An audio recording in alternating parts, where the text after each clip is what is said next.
The man known to history as Osama bin Laden was born on the 10th of March 1957. His birthplace is a matter of dispute, with international police organizations believing for years that he was born in the city of Jeddah in Western Arabia, but it is now generally accepted that he was born in the Saudi capital Riyadh.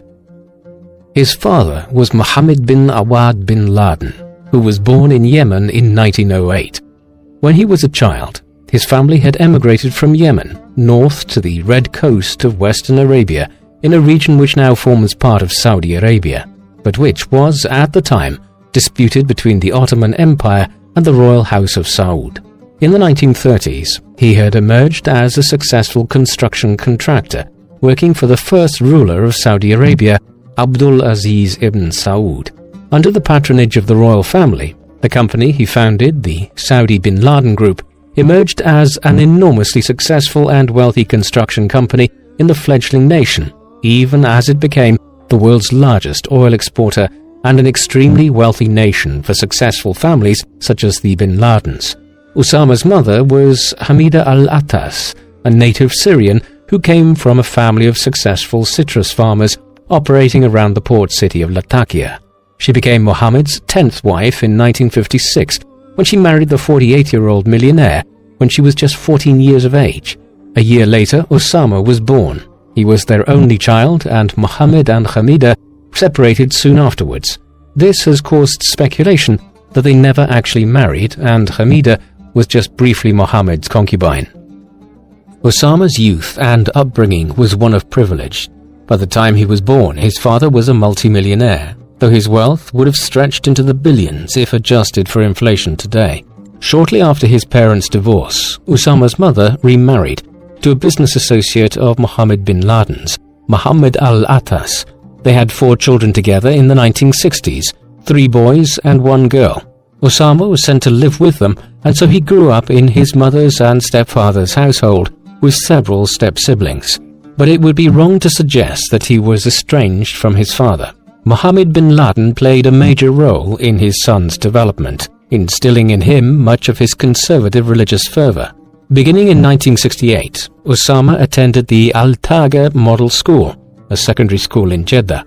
In 1971, he gained direct experience of the Western world when he was sent to Oxford University in Britain to undertake an English language course.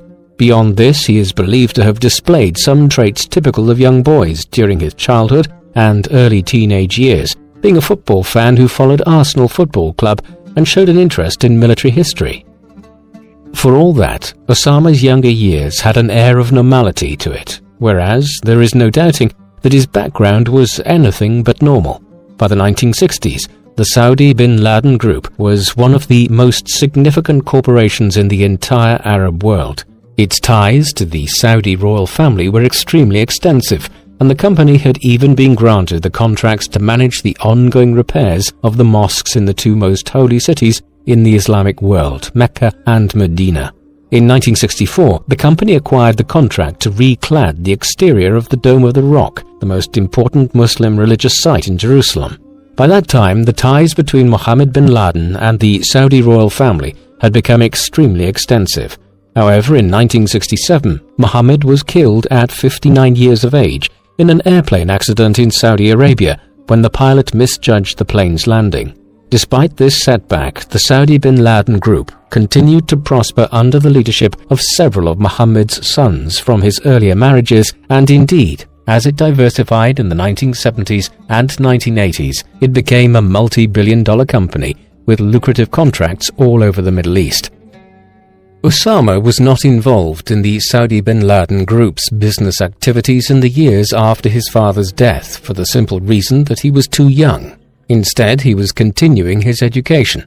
When he was 19 years of age, in 1976, Osama entered the King Abdul Aziz University in Jeddah, where he began studying economics and business administration, no doubt with a view to taking up some sort of position within the family business in years to come. Already, however, he had begun to stray from an interest in business, with reports by people who knew bin Laden there, stating that his primary interests were in religion, poetry and Arab literature.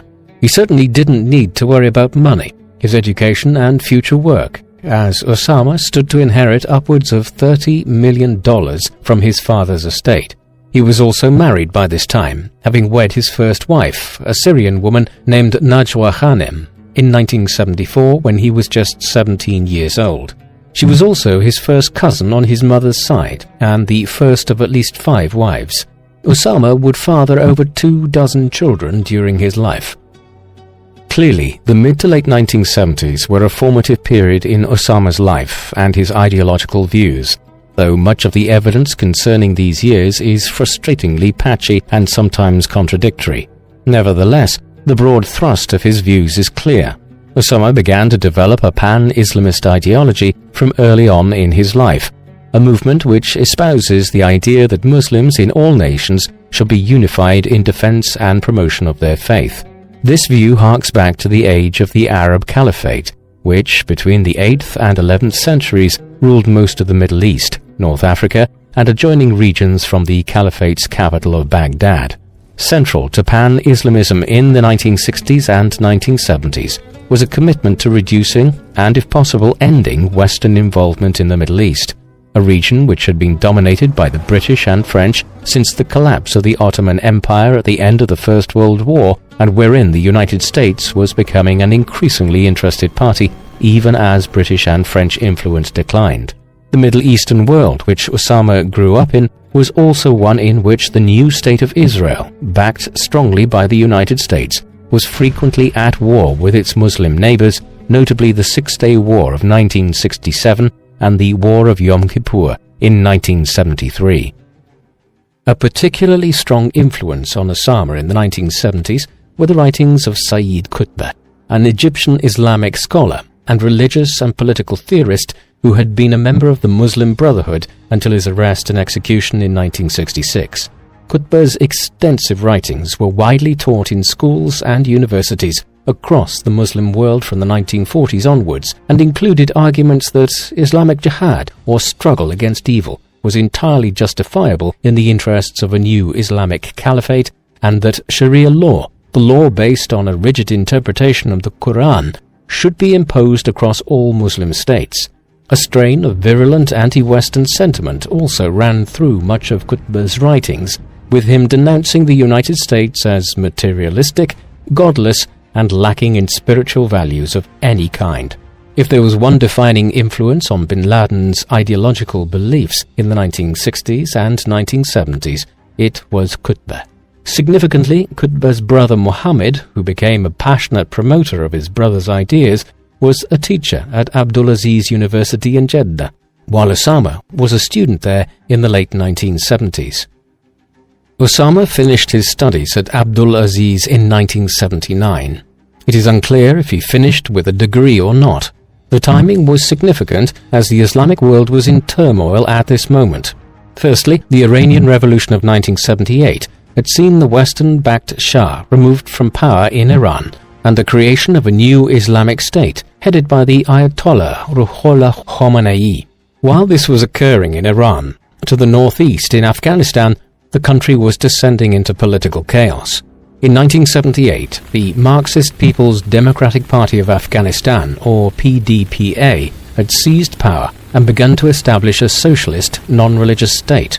The PDPA had long-standing ties with the Soviet Union, and indeed Russia had always had an interest in Afghanistan, dating back to the mid-19th century, when the country had been an important buffer state between Russia and the British presence in India and Pakistan. Yet there is no major evidence that the Soviets were the driving force behind the PDPA's seizure of power in Afghanistan in 1978.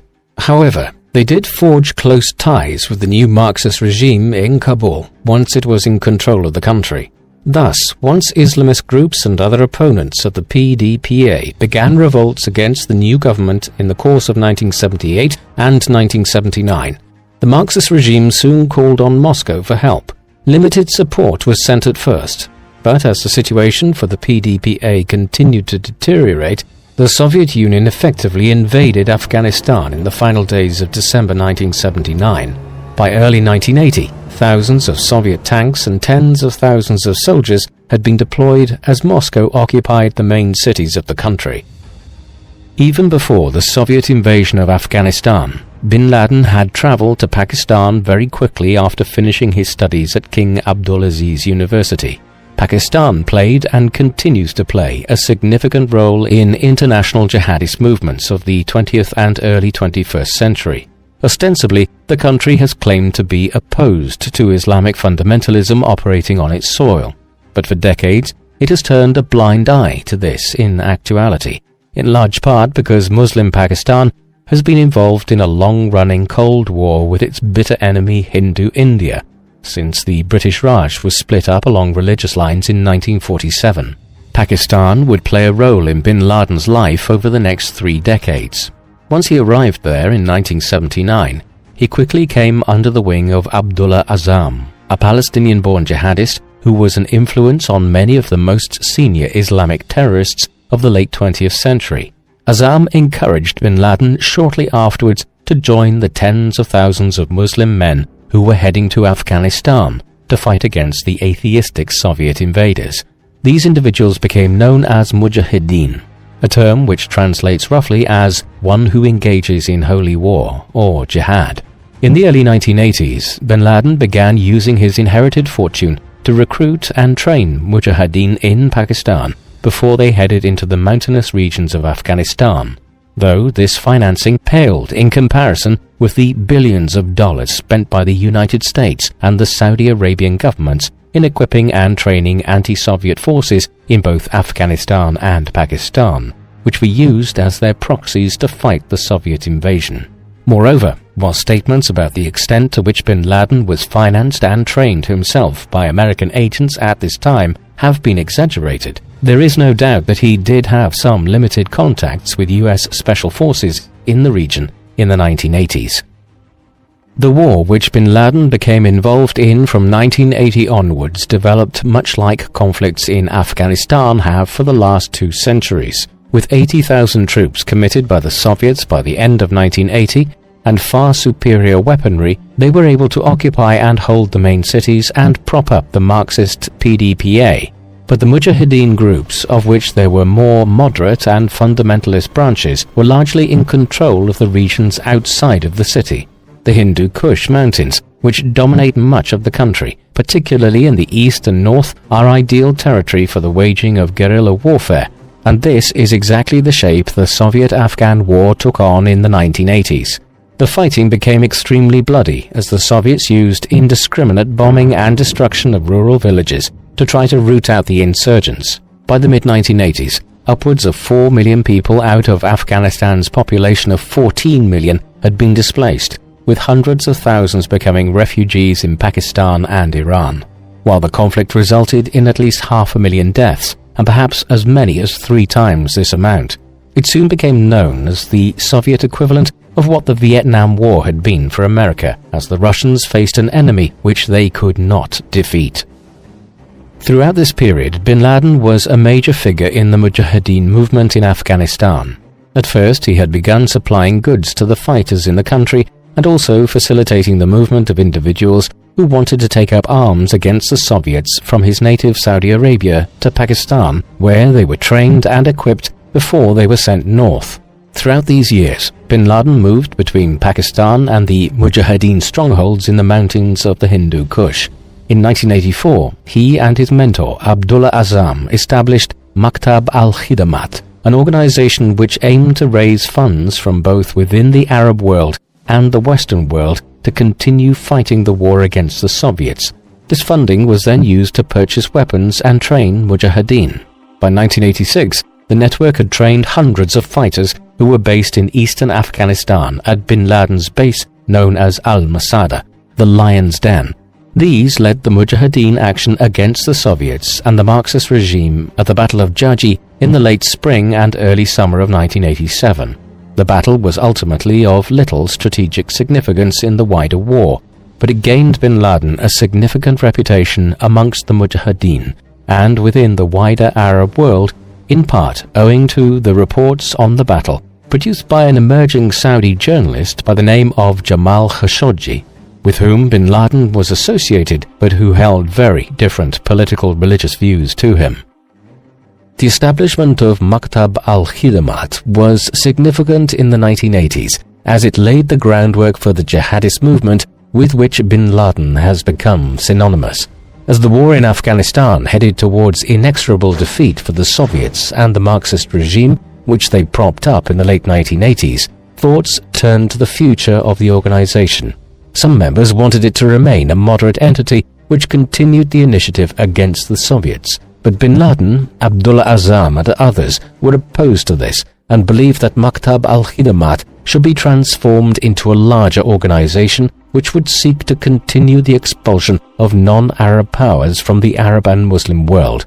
Ultimately, this more extremist wing of the movement resulted in bin Laden and Azzam establishing a new organization in 1988 known as Al-Qaeda, meaning the base or the foundation. In time, it would become the largest jihadist organization in the world and is notorious around the world as such today.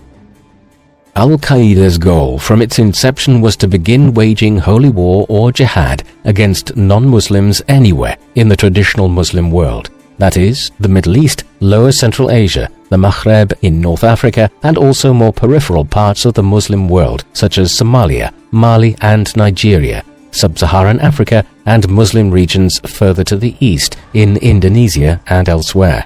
Much of its ideological framework centered on removing American influence from the Middle East and also destroying the State of Israel, which it perceived as a Western enclave in the Levant.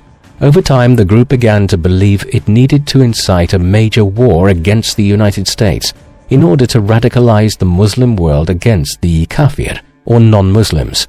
Because the organizations could not hope to engage in outright conflict early on, its modus operandi during its early years would be terrorist tactics. Additionally, Al-Qaeda viewed moderate Muslims as having wavered from traditional Islam, and it wished to establish a rigid form of Islamic rule across the Muslim world, one based on Sharia law and a literal interpretation of the Quran. By the time Al-Qaeda was established in 1988, the war in Afghanistan was winding down already. Upon becoming leader of the Soviet Union in 1985, Mikhail Gorbachev publicly stated that it was his intention to bring Soviet involvement in the country to an end.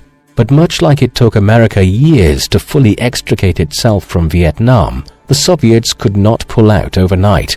Indeed, in the short term, there was a significant increase in the number of Soviet troops on the ground in Afghanistan, as Moscow attempted to win the war quickly through a troop surge. This did not meet with success, as Ronald Reagan's administration continued to send significant amounts of military and financial aid to the Mujahideen. Indeed, once they were equipped with Stinger missiles to shoot down Soviet helicopters, the Mujahideen guerrilla war entered a period of unprecedented success for the insurgents. Eventually, peace accords were signed by the Afghan government, the Soviet Union, the US and Pakistan in 1988, and in 1989 the last Soviet troops were withdrawn. In the years that followed, the Marxist regime began to lose ever greater amounts of ground to the Mujahideen groups and eventually collapsed in 1992. But no sooner was the communist regime out of the way than the various Mujahideen groups turned on each other. 4 years of civil war would follow before one group, known as the Taliban, emerged victorious in 1996, though they would never acquire complete control of the country, and indeed much of the north was held into the late 1990s and early 2000s by the Northern Alliance. In the aftermath of the Soviet-Afghan War, bin Laden initially returned to his native Saudi Arabia in 1989. He received a hero's welcome for his role in having helped to oust the Russians from Afghanistan. Back in the Arabian Peninsula, he began working with the Saudi bin Laden Group, his father's business, in an effort to leverage its economic might and business ties to help grow Al-Qaeda. In tandem, he began meeting with other leading members of the Islamic jihadist movement in Egypt and elsewhere. During this time, relations between bin Laden and the Saudi government began to deteriorate. Bin Laden was bent on developing an ever more confrontational path against non-Muslims, while the Saudi government continued to foster its position as a key American ally in the Middle East. A point of conflict which arose between bin Laden and the Saudi regime was over the South Yemen civil war. Bin Laden wished for Saudi Arabia to intervene directly to oust the Soviet-backed Yemeni Socialist Party, but the royal government in Riyadh blocked his efforts to do so. Another issue involving another neighbor of Saudi Arabia was soon to cause friction between bin Laden and the Saudi government in ways which would ultimately sever relations between him and the Saudi royal family. On the 2nd of August 1990, Saddam Hussein, the dictator of Iraq, who had spent much of the 1980s fighting a war against Iran, in which he was heavily supported by the United States, invaded the small Gulf state of Kuwait, one of the richest nations per capita on earth, and one which Iraq owed billions of dollars to, which it had borrowed to finance its war against Iran in the 1980s. The invasion, which saw the small city-state conquered within 2 days, caused international uproar, and within weeks the United States was building a coalition of military allies to launch a counter-invasion of Iraq, one which included Britain, France, Germany, and dozens of other countries. It was also supported by several Arab and Muslim countries, notably Egypt, Syria, and Saudi Arabia. By the autumn of 1990, as negotiations to find a peaceful settlement were still underway, American troops began traveling to the Middle East for a military build-up. They headed primarily for Saudi Arabia, which was to be used as the staging post for the liberation of Kuwait and the attack on Iraq if negotiations failed. That is exactly what happened, and so what was termed Operation Desert Storm by the US military was initiated on the 16th of January 1991. Bin Laden was outraged from the very beginning of the military build-up as the Saudi government agreed to a proposal by the US Secretary of Defense Dick Cheney that America should intervene to prevent any extension of Iraq's aggression into Saudi Arabia. In response to this, bin Laden organized a meeting with the Saudi ruler King Fahd and requested that the country should prohibit American troops from assembling in Saudi Arabia and that he would use his own Arab Legion formed in Afghanistan during the war to defend the Saudi border against any Iraqi incursion. This offer was spurned, and the US and coalition troop build-up intensified in the weeks that followed. As it did, bin Laden began publicly denouncing the Saudi government, engaging in a hostile propaganda campaign in which he stated that the royal family was inviting Western infidels into the kingdom, which was the defender of the holiest sites in Islam, Mecca and Medina. He also attempted to convince the ulama, the senior Saudi religious scholars, to issue a fatwa, or religious declaration, condemning the American incursion into the Arabian Peninsula. All of this combined to cause a fatal breach between bin Laden and the Saudi government, and in 1991 they expelled him from the country. Meanwhile, Operation Desert Storm had resulted in a swift defeat of Iraq and the liberation of Kuwait in the spring of 1991. Rather than try to pursue regime change, the US left Saddam Hussein in charge, pulled its troops out of the region, and imposed crippling sanctions on Iraq. Following his expulsion from Saudi Arabia in 1991, bin Laden headed for Sudan, settling there in 1992. In 1989, Colonel Omar al-Bashir had seized power in a largely bloodless military coup. He quickly implemented a form of Sharia law across Sudan, making the country a suitable haven for bin Laden to continue his activities from. The Saudi Mujahideen was invited to Sudan personally by Hassan al-Turabi, the Speaker of the Sudanese National Assembly and the second most powerful figure within Sudan, next to al-Bashir. Here bin Laden was soon established in his own well-defended compound, with his followers within al-Qaeda defending the site with advanced weaponry. New training bases for Mujahideen were established near the capital of Khartoum, and bin Laden had a manor in the city. As a result of the free rein he was given in Sudan, the country was designated as a state sponsor of international terrorism, as in the aftermath of the Gulf War, bin Laden and al-Qaeda had come under increasing observation by the American Intelligence Service and the State Department. Thus, while bin Laden remained in Sudan from 1992 to 1996, the US was monitoring his activities on an almost daily basis with flyovers of his compound and other intelligence gathering. By 1996, US sanctions against Sudan over its harboring of bin Laden and many other prominent Islamic fundamentalists and terrorists had begun to damage considerably the country's economy. Moreover, the President Omar al-Bashir had outflanked bin Laden's primary supporter within the government, Hassan al-Turabi. Consequently, it was made clear to bin Laden by 1996 that Sudan was no longer a safe refuge. As a result of the expulsion, he headed that year back to Afghanistan, where the Taliban had just cemented its control over much of the country. There he became the personal guest of Mullah Muhammad Umar, the first leader of the Taliban government after seizing power.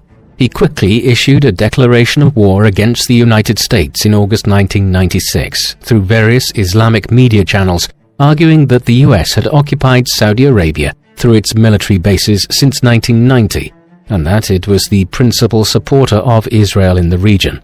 It has been speculated that bin Laden's actions in 1996 were owing to the loss of much of his wealth from his family background when he left Sudan, and that the expulsion order served to radicalize bin Laden further and set him on a path of all-out war with the government of the United States, the sanctions of which against Sudan had pressured the Sudanese government into the stance it took.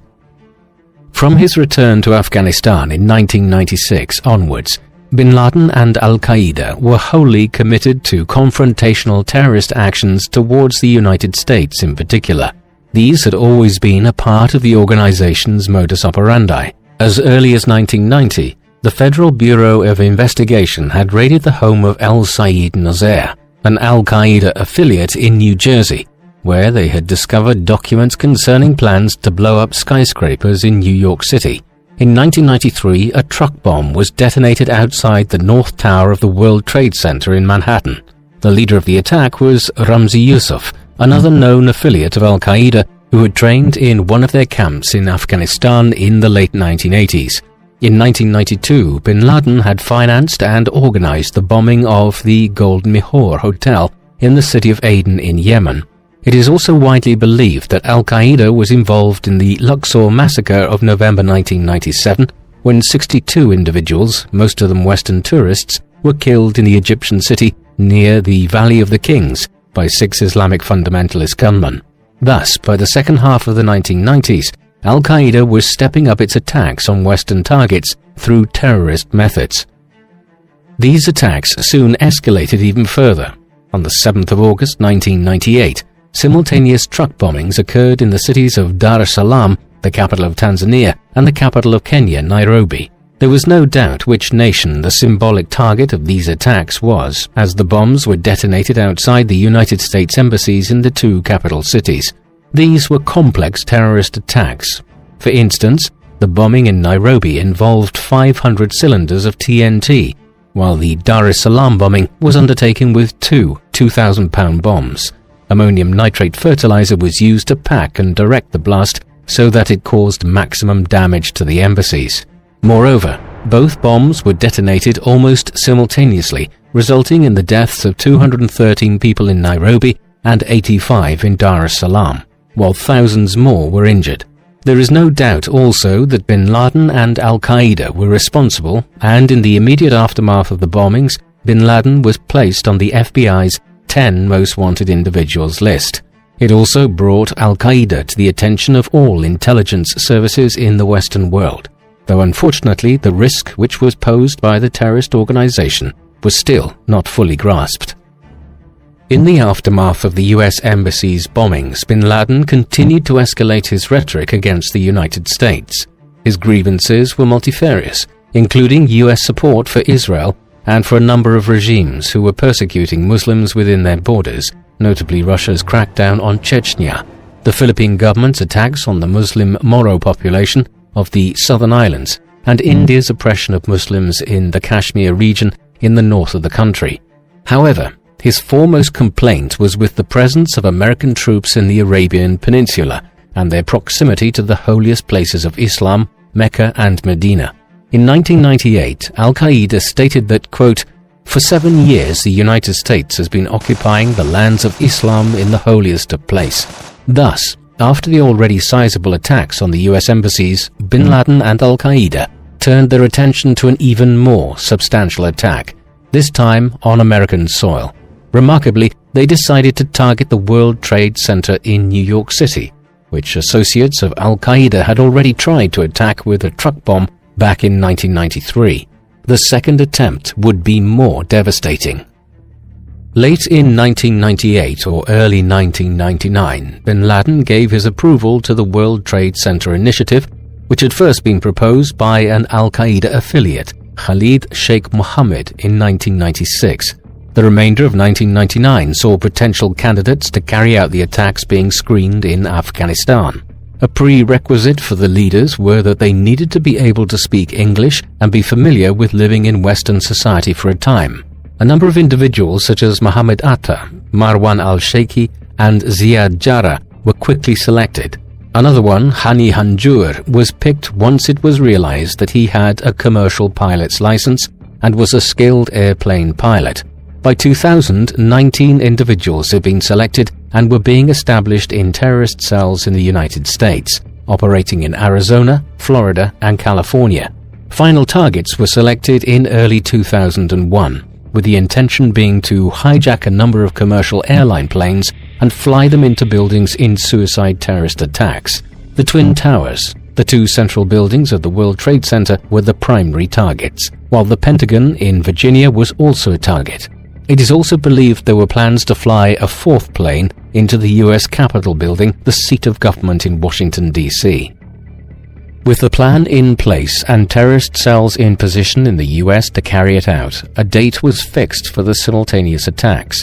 The date chosen was the 11th of September 2001. It is a popular belief that this date was chosen as September is the 9th month of the year, and the date when written out using the American dating system comes out as 9/11, the same number used for emergency call services in the United States.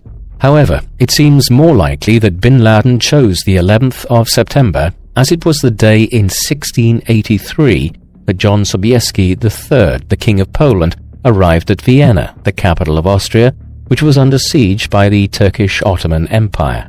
The siege was broken by Sobieski, marking the conclusion of Ottoman expansion in southern Europe. Prior to it, the Christian world had been under pressure for centuries from Muslim expansion in the Eastern Mediterranean and the Balkans, but after the siege of Vienna, the Christian Western powers began to encroach into the Muslim world. Bin Laden chose this symbolic date as a statement that these attacks on the United States by Al-Qaeda in 2001 would mark a new turning of the tide back in favor of Islam. On the morning of the 11th of September 2001, the 19 hijackers operating in independent cells began to implement their orders. 5 hijackers boarded American Airlines Flight 11, which was scheduled to fly out of Logan International Airport in Boston at 7:59 a.m., bound for Los Angeles International Airport. 5 others boarded United Airlines 175, which was making the same journey from Logan to Los Angeles. That plane took off from the runway in Boston 15 minutes after American Airlines Flight 11. Meanwhile, 6 minutes later, at 8:20 a.m., American Airlines Flight 77 took off from Washington Dulles International Airport in Virginia, not far from Washington, D.C. 5 hijackers were also on board. Finally, 22 minutes after this, at 8:42 a.m., a fourth plane, United Airlines Flight 93, departed from Newark International Airport in New Jersey, bound for San Francisco. There were just 4 hijackers on this plane. What followed was a day of infamy. Within minutes of becoming airborne, the hijackers on all 4 planes were moving to take over the aircrafts. As a result, at 8:46 a.m., American Airlines Flight 11 crashed into the North Tower of the World Trade Center, traveling at a speed of approximately 750 kilometers per hour. While people all over Manhattan wondered if this could have been an accident, United Airlines Flight 175 was changing direction in the skies. At 9:03 a.m., 17 minutes after the first plane had hit the North Tower, it crashed into the South Tower at a speed of 800 kilometers per hour. Just over a half an hour later, American Airlines Flight 77 hit the west wall of the Pentagon in Virginia. Only United Airlines Flight 93 missed its target as it crashed into a field in Pennsylvania, while the passengers were attempting to wrest control of it from the hijackers. The plane crashes were only the beginning of the carnage. when the planes struck the Twin Towers, well over 10,000 people were already inside beginning their day's work. With the elevators crippled by the damage from the initial impact and fires devastating the upper floors, the evacuation efforts could only proceed at a moderate pace, as people had to head down dozens of staircases. The upper stories where the planes had hit were turned into an inferno, and within minutes, many of those who were still alive were jumping to their deaths. The South Tower, which had been hit second, collapsed at 9:59 a.m. It was followed 29 minutes later by the North Tower. In total, it is believed that 2,606 people lost their lives in the towers and on the ground, along with 147 passengers and crew on the two planes. The damage at the Pentagon was less severe, but even here 125 died on the ground, along with 59 crew and passengers. The 40 crew and passengers on United Airlines Flight 93 all lost their lives. The September 11, 2001 attacks, accordingly, were the most devastating terrorist attacks in world history. Moreover, because media outlets had begun covering the story within minutes around the world, and footage of the planes striking the towers was soon available, the psychological impact of the attacks was unparalleled as an act of terrorism. At first, bin Laden denied having been involved in planning the 9/11 attacks on the United States. On the 16th of September, a statement was made by him, which was subsequently broadcast by Al Jazeera, in which he denied responsibility. However, in the months and years that followed, a growing amount of evidence was produced to substantiate an American intelligence service's claim that he and Al-Qaeda had orchestrated the attacks. In 2004, Al Jazeera released a new video from him in which he unequivocally stated that he had been responsible for directing the 19 hijackers who boarded the 4 planes on the 11th of September 2001. This was supplemented by further admissions in 2006 and the surfacing of video footage in which Osama was seen conversing with some of the hijackers in the period leading up to the attacks. In the course of these, it was also stated by bin Laden that his purpose in targeting the Twin Towers was to seek symbolic revenge for the destruction of numerous towers and multi-story buildings in Beirut in 1982 during the Israeli invasion of Lebanon. At the time of the 9/11 attacks, bin Laden was believed to be hiding in the White Mountains to the south of the Hindu Kush in Afghanistan, in the east of the country near the border with Pakistan. The administration of the US President George W. Bush moved quickly to pass a joint congressional resolution on the 18th of September 2001, authorizing the use of force against those who were deemed to be responsible for the 9/11 attacks. As the Taliban regime in Afghanistan had sheltered bin Laden and Al-Qaeda since 1996 and refused to hand him over to American authorities, the regime as a whole was deemed to be a target. American and British aircraft consequently began bombing strategic targets in Afghanistan on the 7th of October 2001. Ties were established with the Northern Alliance, which held parts of the north of the country against the Taliban. In tandem, US special operatives had been inserted into the country in small numbers as early as late September, but it was not until the 19th of October that the principal land invasion began, as American troops, with allied contingents from dozens of other nations, began entering Afghanistan in large numbers. The war in Afghanistan resulted in a swift initial victory for the United States and its allies. By early November, American forces had encircled the capital, Kabul. An airstrike on the city on the 12th of November succeeded in killing one of bin Laden's closest allies, the number 3 figure within Al-Qaeda, Mohammed Atef. The following day, Northern Alliance and US troops began entering the city as the Taliban either fled into the mountains or towards the southern city of Kandahar. It was in the latter city that the Taliban made their last major stand in late November. The remaining forces there surrendered in early December, ostensibly bringing the war to an end. It was also in early December that a new interim administration was established with Hamid Karzai as the first president of a new Afghanistan. However, this initial victory was effectively a false dawn, and Afghanistan would soon be riddled with insurgent revolts which the US would never be able to defeat. The invasion of Afghanistan had also failed to bring bin Laden to justice. The US, though, had come tantalizingly close. Just as Kandahar was falling to the west, a group of several hundred Allied fighters, including 70 US Special Forces and dozens of other special operatives, along with a few hundred Northern Alliance fighters, conducted a campaign in the Tora Bora cave complex in the White Mountains, where bin Laden and many other Al-Qaeda members were believed to be hiding. A near 2-week battle followed in the mountains and caves, a conflict which has become known as the Battle of Tora Bora. American intelligence services believe bin Laden was present during these clashes, but that he escaped as the Allied military presence was insufficient to apprehend him. He is believed to have made his way over the southern border into Pakistan in the days or weeks that followed. By now, bin Laden was the most wanted man in the world, with a bounty of $25 million on offer by the US government for information leading to his capture or death. That figure would be increased to $50 million in 2007 as the manhunt for the leader of Al-Qaeda and the architect of the 9/11 attacks continued.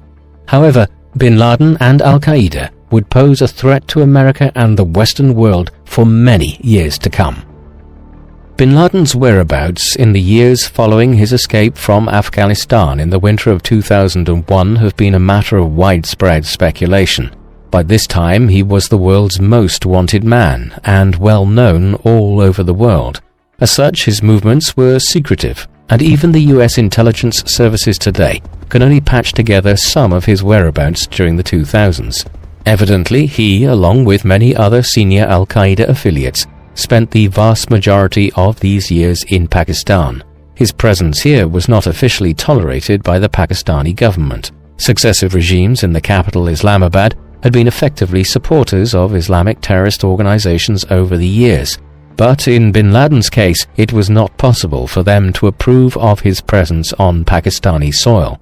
Nevertheless, a light-touch approach to apprehending bin Laden, even when it was clear that he was in hiding in the country, was adopted, one which meant that the US intelligence services had to try to locate the terrorist leader within the country, with lukewarm support from the Pakistani security services at best. For much of the time after his initial flight from Afghanistan, he is believed to have been in Waziristan, the mountainous region of northern Pakistan near the Afghan border.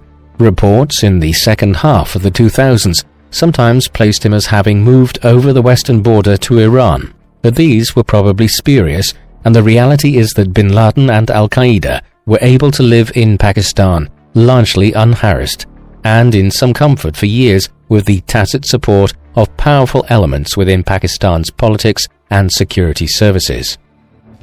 During this time, bin Laden and Al-Qaeda continued to organize terrorist activities throughout the wider Muslim world. Attacks on the United States became much more difficult in the aftermath of 9/11 as a massive security apparatus was put in place in American airports and other locations. However, there was no shortage of Western targets now in the Middle East. Firstly, Afghanistan had been occupied by American, British and other Allied troops in late 2001, and they would remain there in one form or another for the next 20 years. But the more intense Western presence was soon to be found in Iraq. Following the initial victory over the Taliban in Afghanistan, the administration of President George W. Bush in the US began making it clear that it intended to engage in further regime change in the Middle East, targeting states which it deemed to be supporters of terrorism. The regime of Saddam Hussein in Iraq, who had clung on to power following the Gulf War, was a noted priority. This policy would not meet with as much support from America's allies as the invasion of Afghanistan, with countries like France arguing that the Bush administration was now using the 9/11 attacks as a smokescreen for regime change in oil-producing countries and a form of US neo-imperialism in the region. Despite these reservations, the US and Britain, with several other smaller allied nations, invaded Iraq in March 2003, claiming that Hussein's regime was trying to obtain weapons of mass destruction and was a supporter of bin Laden's. Bin Laden had often cited the crippling economic sanctions which the US had imposed on Iraq following the Gulf War as one of his grievances against America, but there is no substantive evidence to show that the Hussein regime had ever materially supported bin Laden in any significant manner. The invasion proceeded much as it had in Afghanistan. A swift victory was won over the Ba'athist regime of Saddam Hussein, and within 2 months, President Bush announced US victory in the war. But it was not so simple, and as in Afghanistan, a vicious counterinsurgency campaign began in the summer of 2003 and lasted for years as many elements within Iraq tried to remove US forces from the country. Bin Laden and Al-Qaeda were involved in this internecine conflict. Their methods focused on trying to sow divisions between the Sunni Muslim minority and the Shiite Muslim majority in an effort to foment a civil war across Iraq. Traditional terrorist methods were employed, such as the bombing of the Al-Askari shrine in the city of Samarra on the 22nd of February 2006. While this action did not result in widespread loss of human life, it did see the destruction of one of the holiest places in Iraq for Shiite Muslims and triggered days of sectarian violence in Baghdad and elsewhere, in which at least 1,000 people lost their lives. Eventually, by the late 2000s, the war in Iraq began to stabilize as a significant American troop surge in 2007, combined with political reforms, served to quell the worst of the violence. Nevertheless, Al-Qaeda continued their campaign, and from Pakistan, Bin Laden sanctioned bombings in Baghdad and a suicide bombing on the Shiite Imam Hussein shrine in the city of Karbala in March 2008, which resulted in 42 deaths and the injuring of dozens of others. Meanwhile, back in Pakistan, Bin Laden had moved into a new purpose-built compound in the city of Abbottabad in northern Pakistan. Construction on this had evidently begun shortly after Bin Laden arrived in the country at the beginning of 2002, and it was completed in 2005. The compound was laid out on a 38,000 square foot estate and was surrounded by a concrete perimeter fence up to 5.5 meters high and topped with barbed wire. There were few windows here and many screens to block vision of the interior, including a screen on a third-floor balcony tall enough to ensure privacy there for Bin Laden, who was 6'4" tall. It is hard to believe the authorities could have failed to recognize how unusual the new property was, and it was clearly built with security in mind. Bin Laden was probably living there from 2006 onwards with some of his wives, children and followers in a city not far from the Pakistan capital Islamabad. While Bin Laden's compound sheltered him in Pakistan for many years, eventually his over-reliance on it would be his undoing. In 2009, US intelligence services determined that Abu Ahmed al-Kuwaiti, a close confidant of Bin Laden's, who is believed to have been with him at the Battle of Tora Bora in December 2001, when the terrorist leader narrowly avoided apprehension by the US, had begun to work as a trusted courier and messenger for Bin Laden while he was in hiding in Pakistan. In 2009, the CIA determined that al-Kuwaiti was living in Abbottabad. Further intelligence gathering led them to identify the Bin Laden compound as a peculiar building in the city. Tens of millions of dollars of funding were obtained from the US Congress to finance the establishment of a CIA team on the ground in Abbottabad, which in 2010 began monitoring the compound and those who entered and left it. Despite this extensive initiative and the use of the most sophisticated drone and surveillance devices available anywhere in the world, the team was never able to obtain a photograph or any other evidence which concretely established that Bin Laden was living within the compound. But by early 2011, the range of circumstantial evidence was such that they were convinced that this was the hideout of the architect of the 9/11 attacks. US President Barack Obama authorized what was codenamed Operation Neptune Spear on the 1st of May 2011. It was lunchtime in Washington, D.C., but only half an hour later, at nearly 11 p.m. at night in Afghanistan, 2 Black Hawk helicopters carrying 24 Navy SEALs took off from an American airbase in Afghanistan and flew over the border to Pakistan. Just over an hour and a half later, at what was midnight in Pakistan on the 2nd of May, the helicopters landed in the compound at Abbottabad. One of the helicopters crashed during the landing, but none of the Navy SEALs were injured. Fighting commenced as soon as they landed, with a brief firefight with some of Bin Laden's followers. Then the Navy SEALs proceeded into the main compound. Back in Washington, D.C., President Obama and senior government and defense officials watched live footage of the raid from the Situation Room in the White House.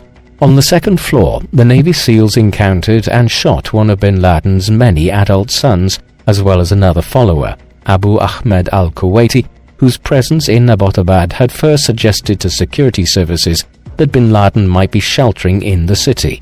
Then, as they headed upstairs again, they found bin Laden on the third floor. Their orders were to kill rather than apprehend the al-Qaeda leader. There are conflicting accounts as to what then occurred, as different Navy SEALs have sought to claim credit for killing bin Laden. But it seems most likely that it was Matt Bissonnette who shot bin Laden at 39 minutes past midnight local time, in the body and head, in the doorway of his bedroom, and he then staggered backwards into the room and fell to the floor dead. Bin Laden was found to have 500 euros and 2 mobile phones sewn into his robes, no doubt for use if he found himself fleeing an attack on the compound, such as the one which led to his death. It was a rather pathetic demise. A decision had been taken in advance that bin Laden's body would be disposed of quickly, somewhere where his resting place would never be identified, and turned into a shrine for Islamic fundamentalists and jihadists. Thus, shortly after he was killed and the compound was fully secured, the Navy SEALs placed the al-Qaeda leader's corpse in a body bag and then brought it out to the helicopter that was still intact. After a sweep of the compound to gather any intelligence which might be useful for offsetting further terrorist attacks or establishing a more concrete idea of what bin Laden had been doing over the years, the team exited the compound with the body on the sole functioning helicopter. A backup helicopter was called in to collect some of the remaining Navy SEALs. By 8 p.m. back in Washington, it had been confirmed that the body was that of bin Laden. President Obama addressed the nation a few hours later to announce news of the raid's success. As he was doing so, bin Laden's body was being taken out to some undisclosed location at sea and was disposed of there, weighted down with iron chains and rocks to ensure it sank to the sea floor. This was done within 24 hours of his death to comply with Islamic tradition. Sadly, the death of Osama bin Laden did not lead to any reduction in the threat which Islamic fundamentalists and jihadists posed to the Western world, or indeed to most Muslims in the Islamic world. As brutal as their tactics were, al-Qaeda was already being eclipsed by more extreme jihadi movements by the time of bin Laden's death. In 2004, a Jordanian jihadist by the name of Abu Musab al-Zarqawi had become an associate of al-Qaeda in Iraq during the early stages of the counter-insurgency against the US occupation. In 2006, al-Zarqawi and several of his closest allies merged to form what they called the Islamic State of Iraq. In the years that followed, they went from strength to strength, but their methods also became ever more brutal, including the use of vicious tactics against Muslims who refused to live according to anything other than the most severe forms of Sharia law. By the time US forces were withdrawn from Iraq in the early 2010s, al-Qaeda were increasingly unwilling to tolerate this approach to jihad in the Middle East, and a full split followed between the two organizations in the years following bin Laden's death under al-Qaeda's new leader, Ayman al-Zawahiri. Incredibly, by the 2010s, al-Qaeda, the organization who carried out the 9/11 attacks, was being seen as too moderate by many Islamic fundamentalists, and the Islamic State of Iraq group were now garnering many more followers amongst would-be jihadists. In the years that followed, Islamic State of Iraq burst onto the consciousness of the entire world. Following the Arab Spring of 2011, a brutal civil war erupted in Syria, while the US departure from neighboring Iraq saw significant parts of the country fall out of the control of the government in Baghdad. In this environment, Islamic State under its new leader Abu Bakr al-Baghdadi was able to begin taking direct control over a vast swathe of territory across northern Iraq and eastern Syria. In the course of 2014 and 2015, the newly named Islamic State in Iraq and the Levant, or ISIL, came to international attention as they declared the establishment of an Islamic caliphate over the lands they had taken control of. ISIL brought Islamic Jihad to a new level of brutality, which even Al-Qaeda distanced itself from. Gradually, control over eastern Syria and northern Iraq was wrested from ISIL between 2014 and 2017, as the US sent troops back into the region. As of the early 2020s, Islamic fundamentalism would seem to be on the decline, driven in part by rapidly improving living standards in the Middle East, a reduced inclination towards nation-building by the United States in the region, and a warming of relations between Israel and many of its Muslim neighbors. Indeed, the main threat of Islamic fundamentalism seems to have shifted from the Middle East to the Sahel, the region along the southern edge of the Sahara Desert, where jihadi groups have undermined the stability of nations like Mali, Niger, Chad, and Burkina Faso. The Taliban has also returned to power in Afghanistan following the US withdrawal in 2021. Osama bin Laden was arguably the most significant figure in the history of modern Islamic fundamentalism. Beginning in the 1970s, he was gradually radicalized through his exposure to the ideas of Islamist scholars such as Sayyid Qutb. This growing radicalism, combined with the financial power available to him through the enormous bin Laden business empire in Saudi Arabia and the connections he enjoyed throughout Saudi society, ensured that when the Soviet invasion of Afghanistan commenced in 1979, he was able to bring extensive powers to bear in training and equipping mujahideen to fight the Russians throughout the 1980s. Had his career of opposition to non-Muslim incursions into the Islamic world ended there, he would simply be a footnote to history. But once the war against the Soviets wound down, he committed himself to a wider program of Islamic fundamentalism. His actions during the Gulf War highlighted his growing anti-Americanism and his willingness to split with Muslim regimes such as that of the Saudi royal family if they engaged in actions which he deemed antithetical to Islam. Thus, by the 1990s, a more extreme version of bin Laden and Al-Qaeda was emerging, as reflected in the increasingly brutal bombing campaigns being launched, the most severe being the US Embassy bombings of 1998, which killed hundreds and injured thousands. But it is ultimately the 9/11 attacks on the United States which bin Laden and Al-Qaeda have become most infamous for. On that fateful September morning in 2001, 19 hijackers acting on bin Laden's orders launched attacks which killed over 2,700 people in the space of a few hours, while thousands more had their lives cut short in the years that followed as a result of ancillary injuries. Just as damaging was the psychological impact. Most people have clear memories of where they were and what they were doing on the 11th of September 2001, as news of the attacks emerged and footage of the planes striking the Twin Towers surfaced on news outlets. Life changed in many ways that day, as additional security measures were imposed across the Western world to combat future attacks. Wars followed in the Middle East, and for years there was hardly a week went by when news of a major incident in Afghanistan, Iraq, or somewhere was on the front pages of newspapers. All of this culminated in the rise of ISIL and a migrant crisis in the Mediterranean as millions of people sought to flee from Syria and Iraq. By that time, bin Laden was dead, killed in a rather ignominious end in a fortified compound he had been holed up in Abbottabad for half a decade. But the world had been changed immeasurably by his violent extremism. What do you think of Osama bin Laden? Would it have been better for him to have been captured alive and placed on trial for his crimes? Please let us know in the comment section, and in the meantime, thank you very much for watching.